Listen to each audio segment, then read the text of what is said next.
দুর্ভাগ্যজনক এই ঘটনাটির আমি তীব্র নিন্দা করছি। হাদি একজন প্রার্থী হতে পারে ঢাকা হাটের, সে আমার সন্তান সমতুল্য। আমার সন্তানের বয়স, বড় সন্তানের বয়স হল 39 বছর বয়স, হাদি বোধহয় 35 হয় নাই। স্নেহতুল্য, স্নেহবাজার এই ছেলের উপরে আঘাত করাতে আমি মানসিকভাবেও অত্যন্ত বেশি ক্ষতিগ্রস্ত হয়েছি গতকাল। প্রিয় ভাইরা, আমাকে সবচেয়ে প্রথম ফোন করেছে রিজভী আহমদ, আপনি এখন কোথায়? আমি বললাম যে ভাই আমি যাচ্ছি। হ্যাঁ, আপনাকে যাওয়ার জন্য ফোন করেছিলাম। অর্থাৎ ওই মুহূর্তে রিজভীর ভিতরে একটা ঝড় তুলেছে, সে বিশেষ কাজে ছিল, বোধহয় যেতে পারে নাই। আমাকে বললো আপনি একটু যান। তখন আমি মোটামুটি অলমোস্ট চলেই গেছি ওখানে। আমি সবচেয়ে প্রথমেই হাদির উপরে এই আঘাতে তীব্র নিন্দা প্রতিবাদ জানিয়ে বলতে চাই, এই আঘাত হাদির উপরে নয়, এই আঘাত বাংলাদেশের মানুষের গণতান্ত্রিক অধিকারের উপরে, এই আঘাত বাংলাদেশের সার্বভৌমত্বের উপরে, এই আঘাত বাংলাদেশের স্বাধীনতার উপরে। প্রিয় ভাইরা, এটাকে আমাদের প্রতিরোধ করতে হবে।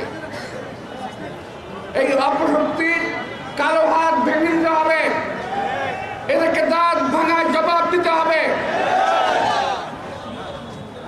আমি একটি কথা যদি বলি, যেটা রিজভী আহমদ সাহেব বলেছেন, হাদি গুলি ওর গায়ে গুলি লেগেছে 2:15। ঠিক 2:30টার সময় ফেসবুকে পোস্ট আসলো, সবাই যে যেখানে আছে ঐক্যবদ্ধ হও, কোন একটা বাসায় যেতে হবে, ইট খুলে নিয়ে আসতে হবে। ভাবতে পারছেন ব্যাপারটা কত পরিকল্পিত? এটাকে আরো সংহত করেছে। আমি যখন হসপিটালে যাই তখন তারা আক্রমণাত্মক স্লোগান দিচ্ছিল। আমি ভাই ঢাকার ছেলে, আমি ঢাকার রাজপথে মিছিল করে বড় হয়েছি, আমি ঢাকার রাজপথে আন্দোলন করে বড় হয়েছি।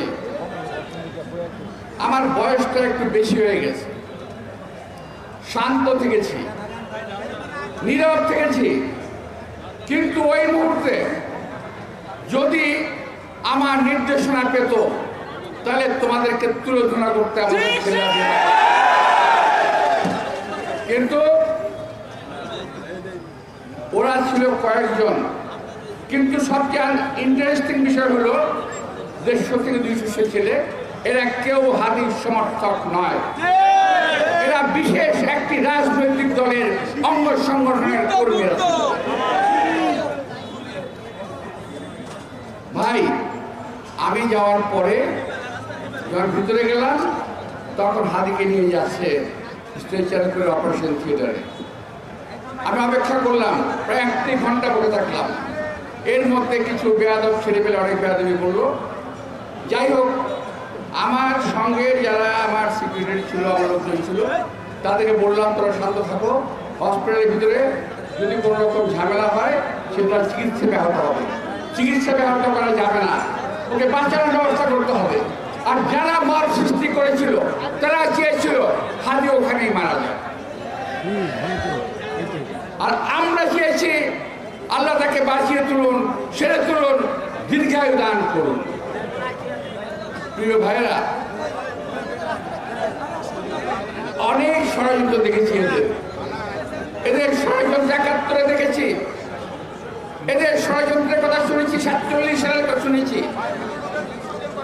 71, অতঃপর 86, 90, 91 সকল সময় এই দলটি একটি ষড়যন্ত্রের সঙ্গে জড়িত থাকে। ষড়যন্ত্রবিহীন এই দল কখনো চলতে পারে না।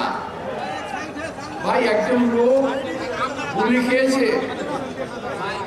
যেই হোক, আমরা মুসলমান, আমরা কোনো সময় কোনো আহত কিংবা অসুস্থ ব্যক্তির মৃত্যু কামনা করতে পারি না, আমরা করতে চাই না, আমরা করি না। কিন্তু যারা নাকি মুসলমানের লেবাসধারী তারা একটি ছেলের মৃত্যু কামনা করছে বারবার, ফেসবুকে স্ট্যাটাসে তারা দিয়েছে। ওখানে যে একটা সব ছেলে ছিল তারা কারা?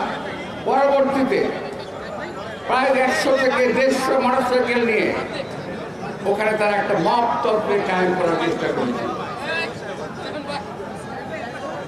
যাই হোক, আমি ওখান থেকে চলে আসি। ওরা ভেবেছিল ওদের ধমক টমক দেখলে পরে বোধহয় আমরা লেজ গুটিয়ে পালিয়ে যাব। প্রিয় ভাইরা, আমাদের নেতা কর্মীরা অত্যন্ত ধৈর্যশীল এবং সাহসী ভূমিকা রেখেছিল। কালকে যারা ছিল তাদের সবাইকে আমি আন্তরিক ধন্যবাদ জানাচ্ছি।